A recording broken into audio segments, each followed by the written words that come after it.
नमस्कार, स्वागत है आपका। आप देख रहे हैं अपना हिमाचल। मैं हूं आपके साथ सना वारिस। हेडलाइंस के बाद खबरों की तफसील। हिमाचल प्रदेश में राजधानी शिमला समेत कई जिलों में पिछले कई घंटों से बारिश का सिलसिला जारी है। बीते 24 घंटे में बारिश के नतीजे में मंडी और सोलन जिले के नालागढ़ समेत कई क्षेत्रों में खासा नुकसान हुआ है। मौसम विभाग के अनुसार अगले 48 घंटे कुछ इलाकों में भारी पड़ सकते हैं। मौसम विभाग ने 13 अगस्त तक प्रदेश में येलो अलर्ट जारी किया है। राज्य आपदा प्राधिकरण की ओर से दी गई जानकारी के अनुसार शनिवार सुबह तक प्रदेश भर में 2 NH समेत 395 सड़कें बंद पड़ी रहीं। इनमें से अधिकतर सड़कें ग्रामीण इलाकों में बंद हैं। सबसे ज्यादा 191 सड़कें मंडी जिले में बंद हैं।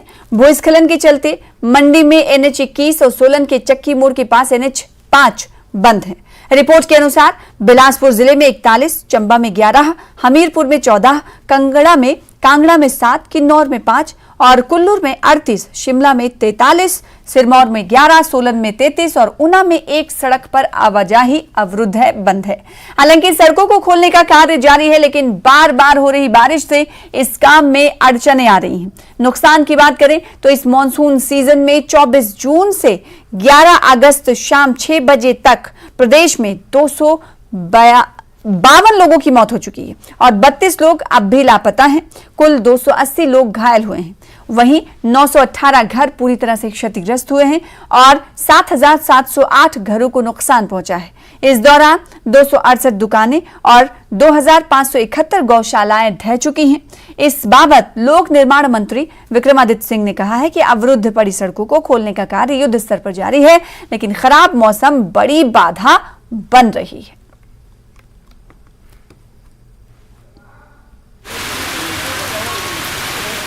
बहुत त्रासदी और नुकसान जो है वो क्षेत्र में हमारे बागवानों का, सड़कों का जो है वो हुआ है।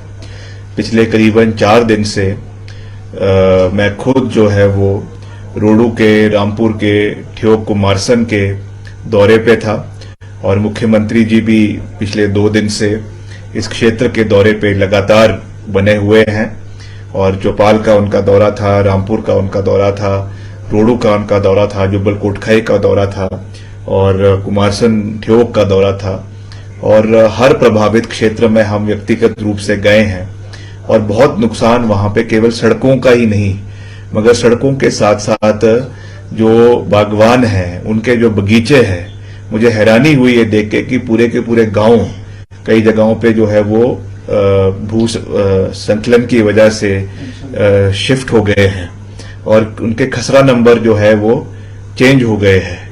अब इसमें हालांकि सरकार पूरा प्रयास कर रही है रिलीफ देने के लिए, मगर क्योंकि अभी इसमें रेवेन्यू रिकॉर्ड पूरी तरीके से तलाशना पड़ेगा तो उसको आने वाले समय में उसके ऊपर कार्रवाई होगी। मगर मुख्यमंत्री जी ने जो फौरी राहत इस क्षेत्र के लोगों को दी है, मैं समझता हूं कि ये एक रामबाण की तरह इस क्षेत्र के लोगों के लिए इस दुख की घड़ी में उनको एक बहुत बड़ा सहारा इससे मिला है। बारिश और बाढ़ से युद्ध स्तर पर इस वक्त लड़ाई जारी, तो दूसरी तरफ बारिश ने एक बार फिर से लोगों की मुसीबतें और खासा नुकसान की तरफ इशारे किया है। हमारे साथ रणवीर हमारे संवाददाता जुड़ रहे हैं शिमला से, उन्हीं का रुख कर लेते हैं। चूंकि जो बारिश हुई थी उसके बाद बाढ़ जैसे सूरत हाल रही और आपदा आई, उससे अभी तक हिमाचल प्रदेश निकल नहीं पाया है, लेकिन एक बार फिर से बारिश का येलो अलर्ट जारी कर दिया गया है। रणवीर, आज की अगर सूरत हाल की बात करेंगे तो बताइएगा क्या कुछ खासा नुकसान हुआ है शिमला समेत दिगर इलाकों में? जी हाँ, देखिए पहले अगर मौसम की बात करें तो येलो अलर्ट आज और कल के लिए जारी किया गया है। राजधानी शिमला में भी लगातार बारिश जो है हो रही है देर रात से और ये तस्वीरें अभी यहाँ पर दिखाना चाहेंगे कि देखिए अभी मौसम किस तरह का बना हुआ है, सना धुंध किस तरह से छाई हुई है। ये ऐसा दृश्य जो है लगभग पूरे शिमला में आपको नजर आ रहा होगा और विजिबिलिटी जो है काफी लो हो जाती है। मौसम खराब है, बारिश है और येलो अलर्ट जारी किया गया, चेतावनी जारी की गई है, तो इससे अंदेशा जो है वो सड़क दुर्घटनाओं का ज्यादा हो जाता है। एक तो वाहनों के टकराने की जो है आशंका बढ़ जाती है, साथ ही भूस्खलन होने का भी खतरा बना रहता है। पिछले 24 घंटों में अगर हम देखें तो मंडी से जिस तरह की तस्वीरें आई, सुंदरनगर में सुबह के समय दुर्घटना हुई है, नालागढ़ से तस्वीरें निकल कर आई है, प्रदेश के कोने कोने से जो है अलग अलग तस्वीरें निकल कर आई है। ये जो अब तक का जो मानसून बीता है, भीषण तबाही इसमें मची है।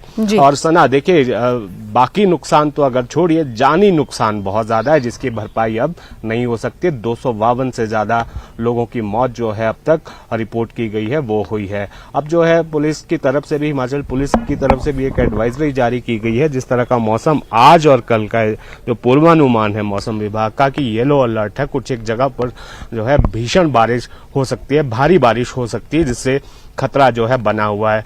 और ये एडवाइज किया गया है लोगों को कि अगर अति आवश्यक ना हो तो घरों से नहीं निकलना चाहिए। बेहद जरूरी अगर हो तो ही घरों से बाहर निकलें, चाहे वो सैलानी यहाँ पर आना चाह रहे हैं। और रात के समय जो है बिल्कुल यात्रा ना करें। अभी जो है बचाव के लिए यही जो है कहा गया है। और सड़कों की बात करें, देखिए प्रदेश भर में जो सुबह 10 बजे तक की जो रिपोर्ट थी सना, 395 सड़कें हिमाचल में बंद है और इनमें ज्यादातर जो है ग्रामीण इलाके की सड़कें हैं और 2 NH भी अभी बंद पड़े हुए हैं। और जिस तरह का मौसम बना हुआ है उससे लगता नहीं है कि अभी राहत जो है हिमाचल को मिलने वाली है। एहतियात बरतने के लिए लगातार कहा जा रहा है। सेब का सीजन अब धीरे धीरे जो है परवान चढ़ रहा है।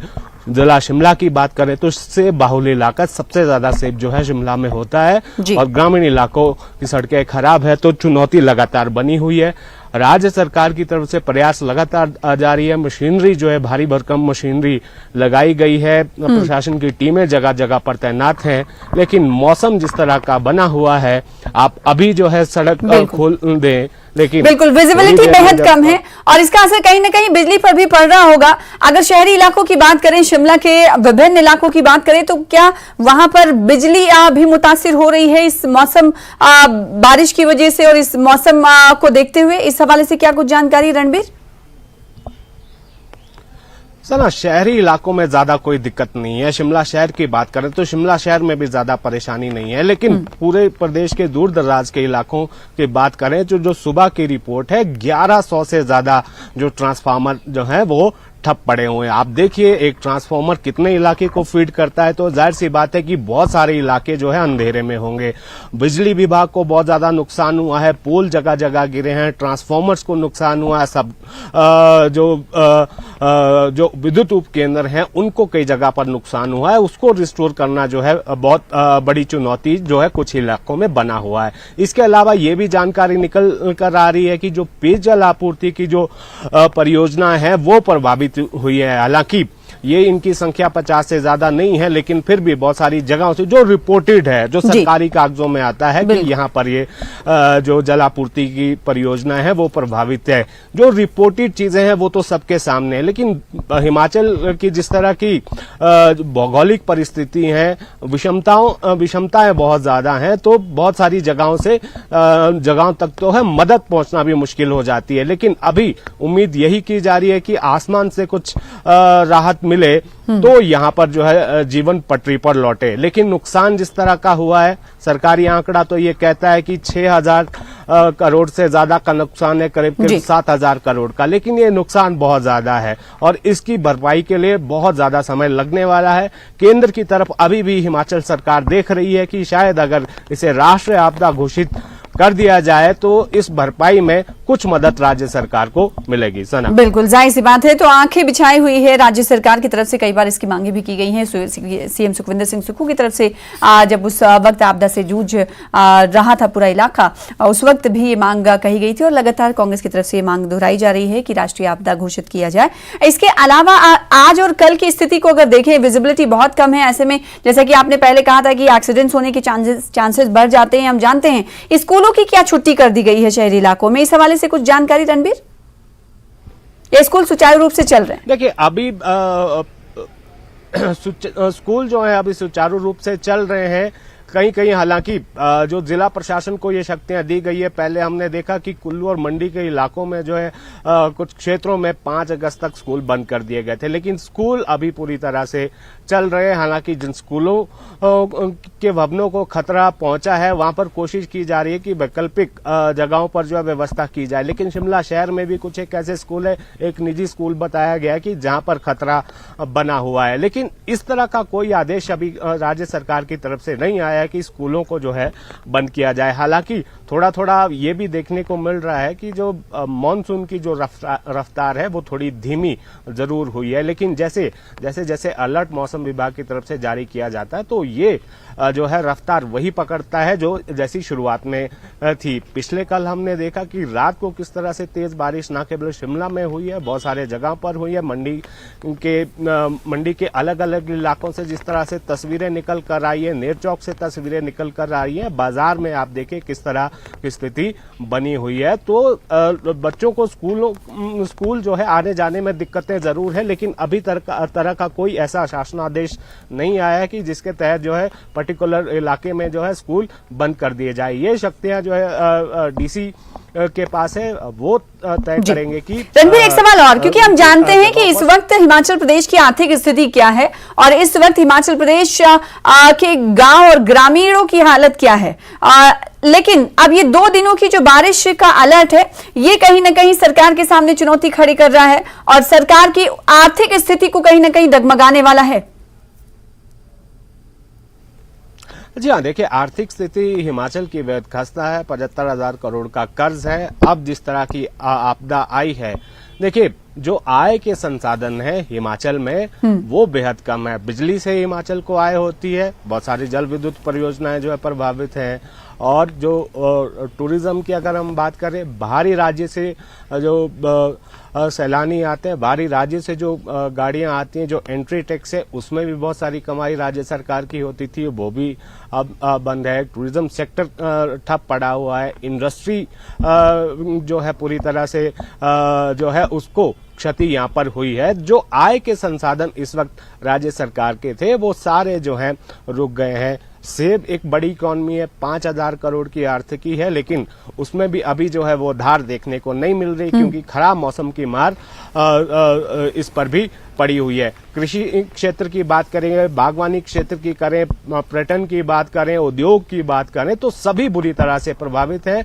राज्य सरकार की आय जो है इस वक्त जितनी होती थी उससे थोड़ी कम हो गई है और ज्यादा संसाधन जो है, ज्यादा पैसा यहाँ राहत में जो है खर्चना पड़ रहा है। और आपदा के समय जिस तरह की स्थिति बनी हुई है, फौरी राहत देना जो है बेहद जरूरी है और आम लोगों तक जो है सरकार की मदद पहुंचे, इसलिए वो सारा खर्चा जो है राज्य सरकार का भी जो पूरा ध्यान है वो आपदा पर है। केंद्र की तरफ से लगातार ये मांग की जा रही थी। हालांकि विपक्ष की तरफ बात करें, नेता प्रतिपक्ष जयराम ठाकुर की, वो कह रहे हैं कि 1,000 करोड़ की राशि हिमाचल सरकार को मिल चुकी है, लेकिन राज्य सरकार के कुछ मंत्रियों का ये कहना है कि ये तो वही राशि है जो रिलीफ मैनुअल रहता है आपदा के समय, वही जारी हुआ है। एक जो है अंतरिम राहत की मांग जो पीएम मोदी से मुख्यमंत्री ने की थी 2,000 करोड़ की, वो अभी तक उस पर जो है कोई अपडेट नहीं है। और एक सवाल और, क्योंकि जब बिजली पर इस मौसम का असर पड़ता है और महंगाई पर भी इसका असर पड़ता है, बाजार पर भी पड़ता है और सड़कों पर पड़ता है, इसकी हम रिपोर्ट दे रहे हैं। उधर अगर बात बीमारी की करें, हम जानते हैं कि स्क्रब टाइफस के कई मामले हिमाचल प्रदेश में सामने आ चुके हैं। इसके अलावा सीजनल कौन कौन सी बीमारियां हैं जो कि बारिश की वजह से पैदा हो रही हैं और अस्पतालों का क्या कुछ हाल है, बताइएगा रणबीर। जी हाँ, देखिए जिस तरह से मौसम रहता है मानसून के समय में, उस समय जो है कुछ जो पानी से संबंधित जो बीमारियां हैं वो उभर कर आती है। स्क्रब टाइफस का खतरा जो है लगातार बना हुआ है। मरीजों की संख्या जो है प्रदेश के अलग अलग अस्पतालों में बढ़ रही है, लेकिन जिस तरह ये भी देखा गया था, हमने कोविड के समय में भी ये देखने को मिला कि जब आपदा जब आती है तो अस्पतालों में जो है मरीजों की संख्या थोड़ी कम हो जाती है। इस वजह से भी लोग जो है, देखिए यहाँ पर जो आवाजाही के जो साधन है वो सड़कों पर जो है आवाजाही पूरी तरह से निर्भर है। सड़कें बहुत जगह पर अवरुद्ध है और अस्पतालों की अगर हम बात करें तो कोशिश तो राज्य सरकार की ये है कि सबसे ज्यादा फोकस जो है आपदा के समय में जो लोग प्रभावित हुए हैं उन तक मदद पहुंचे और जानी नुकसान कम से कम हो, उस पर ध्यान है। लेकिन हाँ, बीमारियां जो है जिस तरह से बढ़ रही हैं, राज्य सरकार की तरफ से कहा जा रहा है कि इस आपदा के समय में किसी तरह की कोई परेशानी ना हो, दवाइयों की कहीं पर दिक्कत ना हो, कहीं डॉक्टरों की कमी ना हो, पैरामेडिकल स्टाफ की दिक्कत ना हो। तो इसको लेकर भी लगातार जो है प्रबंध यहाँ पर किए जा रहे हैं। सना, बिल्कुल, तो बारिश से पैदाशुदा सूरत हाल पर सरकार की नजर है। वहीं मौसम ने एक बार फिर से हालात कहीं ना कहीं खतरे में डाल दिए हैं, ये कहना गलत नहीं होगा, क्योंकि कई सड़कें बंद हो गई हैं और कई जगह पर से तबाही की तस्वीरें भी सामने आई हैं। मंडी में सबसे ज्यादा सड़कें अवरुद्ध हुई हैं, इसकी जानकारी रणबीर दे रहे थे। कई और चीजों की बात पर रोशनी उन्होंने डाली। बहुत शुक्रिया रणबीर हमारे साथ जुड़ने के लिए और हिमाचल में बारिश के दौर के हवाले से हमें आगाह करने के लिए। फिलहाल इसी के साथ रुक जाते छोटे से ब्रेक के लिए, कुछ और खबरों के साथ जल्द लौटें।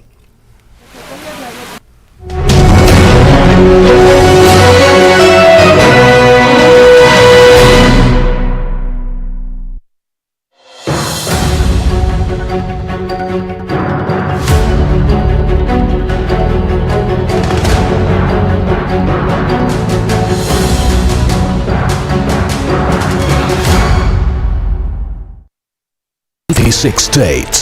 लाल सिंह सत्ती बतौर मुख्य अतिथि बैठक में शामिल हुए।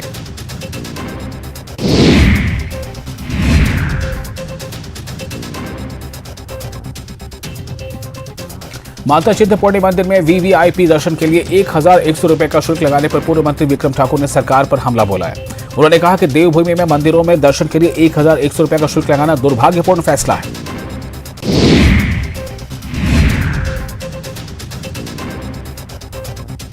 राज्यपाल श्री प्रताप शुक्ल ने चंडीगढ़ शिमला NH5 पर चक्की मोड़ के पास बीते दिनों बारिश से हुए नुकसान और क्षतिग्रस्त हुए NH का जायजा लिया।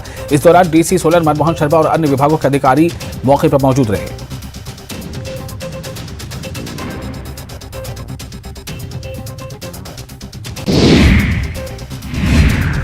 वहीं बीजेपी विधायक पर कैबिनेट मंत्री अनिरुद्ध सिंह ने विवादित बयान दिया है और कहा है कि बलवीर वर्मा को एहसान मानना चाहिए कि वो कटोरा लेकर गाड़ी में सीएम के साथ क्यों बैठे। ऊना बीजेपी मंडल की बैठक पार्टी कार्यालय में आयोजित की गई। बैठक की अध्यक्षता मंडल अध्यक्ष हरपाल सिंह गिल ने की, जबकि विधायक सतपाल सिंह सत्ती बतौर मुख्य अतिथि बैठक में शामिल हुए।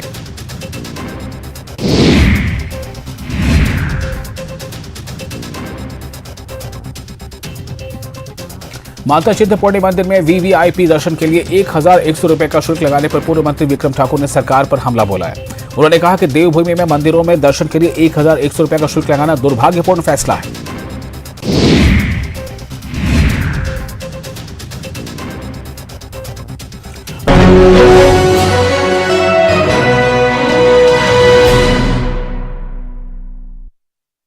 फिर से आपका स्वागत करते हैं। पांवटा साहिब से विधायक सुखराम चौधरी ने बादल फटने के बाद पैदा हुए हालात से निपटने के लिए प्रशासन के कार्यों की सराहना की है। सुखराम चौधरी सिरमौरी ताल पहुंचे, जहां बादल फटने के बाद लापता 3 अन्य शवों को बरामद किया गया।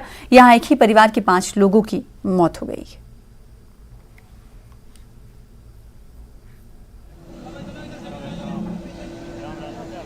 बहुत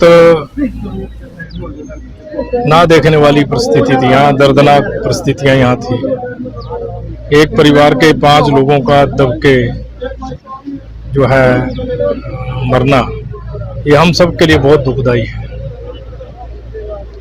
आज मैं वॉलंटियर्स को भी और स्थानीय प्रशासन, SDM पोंटा, तहसीलदार पोंटा साहब, नायब तहसीलदार, रेवेन्यू डिपार्टमेंट के सभी अधिकारी कर्मचारी और अन्य डिपार्टमेंट के अधिकारी कर्मचारी और विशेष रूप से NHAI के जो यहाँ पर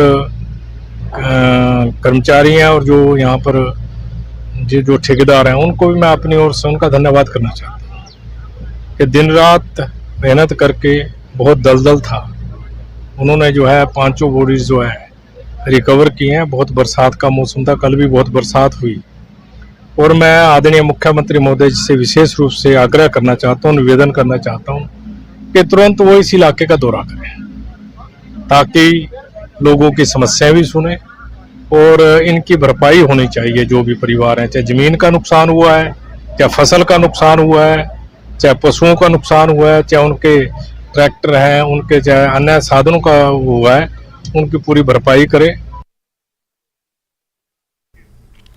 केंद्रीय मंत्री अनुराग ठाकुर ने अंतर्राष्ट्रीय युवा दिवस के अवसर पर युवाओं को बधाई दी। चेन्नई में एशियन चैंपियनशिप ट्रॉफी 2023 में शिरकत करने पहुंचे थे। उन्होंने 2047 से पहले भारत को एक विकसित देश बनाने की प्रतिज्ञा की। एशियन चैंपियनशिप ट्रॉफी में हुए मैचों में टीमों के प्रदर्शन पर उन्होंने खुशी जाहिर की।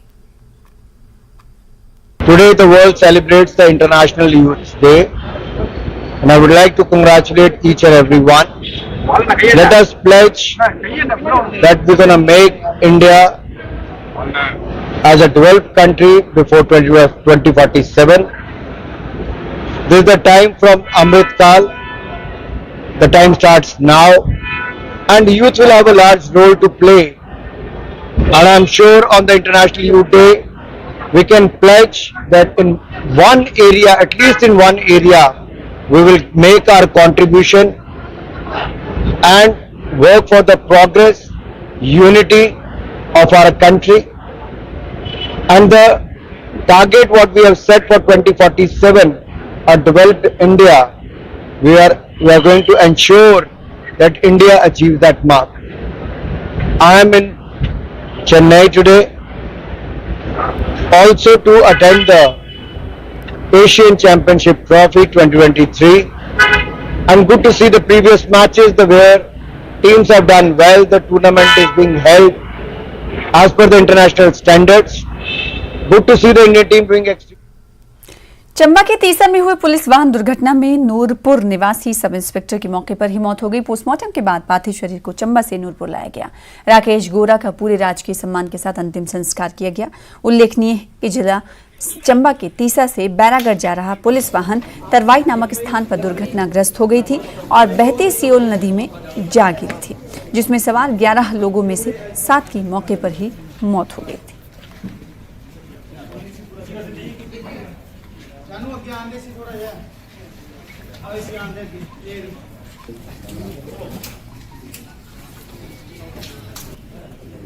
आज नूरपुर में एक हमारा ऐसा सपूत जो हिमाचल पुलिस में नए सब इंस्पेक्टर के पद पर तैनात था, वो अपनी सेवाएं देता हुआ कल चंबा में एक हादसा हुआ। चट्टान गिरने के कारण हमारे हिमाचल के, हमारे नूरपुर के, हमारे ज्वाली के जो नौजवान हैं शहीद हुए हैं। आज हमारा पूरा नूरपुर शहर गमगीन है। इतना प्यारा, इतना अच्छा स्वभाव राकेश गोरा का, जिसकी यादें आज भी हर जगह लोग कर रहे हैं कि बहुत ही अच्छा स्वभाव, हर किसी की मदद करने में आगे आता है। हाल ही 2-3 दिन पहले हमारे नूरपुर में शोभा यात्रा थी, उसमें भी उन्होंने अपने परिवार को भेजने का जो काम किया। ऐसा हादसा कल हुआ जिसके कारण वो शहीद हो गया। आज उसका रात को पार्थिव शरीर उसका नूरपुर में पहुंचा।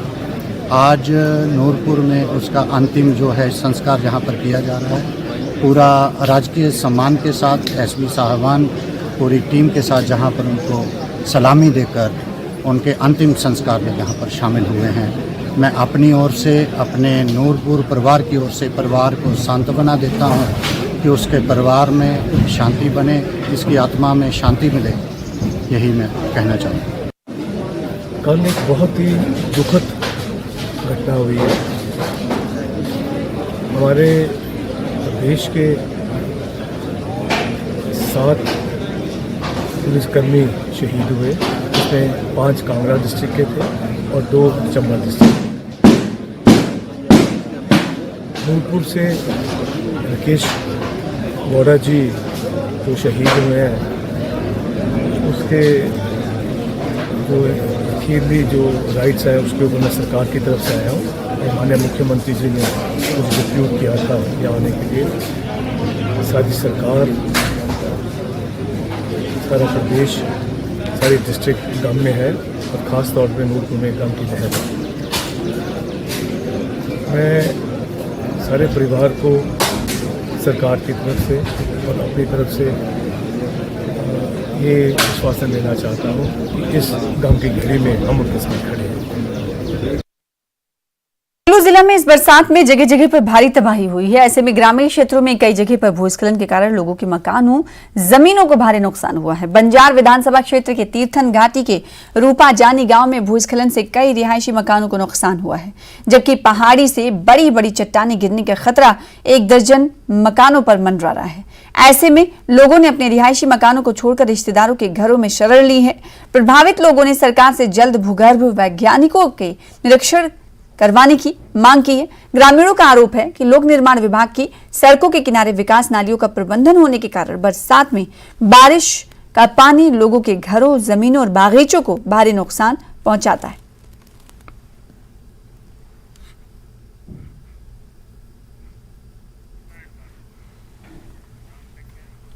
हिमाचल प्रदेश के उप मुख्यमंत्री मुकेश अग्निहोत्री ने सुंदरनगर बस स्टैंड बस दुर्घटना में घायल हुए चालक और अन्य का हालचाल जाना। उन्होंने सोशल मीडिया पर यह जानकारी दी। सड़क धंसने के कारण यह दुर्घटना हुई थी। बस सुंदरनगर से शिमला जा रही थी। वहाँ पे 5 और जमीन बैठ गई नीचे। अच्छा, वहाँ से बाकी गाड़ी कनेक्टर का थोड़ी यहाँ से यहाँ पे लगी है सर, थोड़ी सी। अच्छा, और जा रही थी वहाँ पे 5 और जमीन बैठ गई नीचे। अच्छा, वहाँ से बाकी गाड़ी कनेक्टर का थोड़ी यहाँ से यहाँ पे लगी है सर, थोड़ी सी। अच्छा, फिलहाल इसी के साथ अपना हिमाचल में इतना ही। प्रदेश की तमाम खबरों को देखने के लिए बने रहिए हमारे साथ। मुझे दीजिए इजाजत। नमस्कार।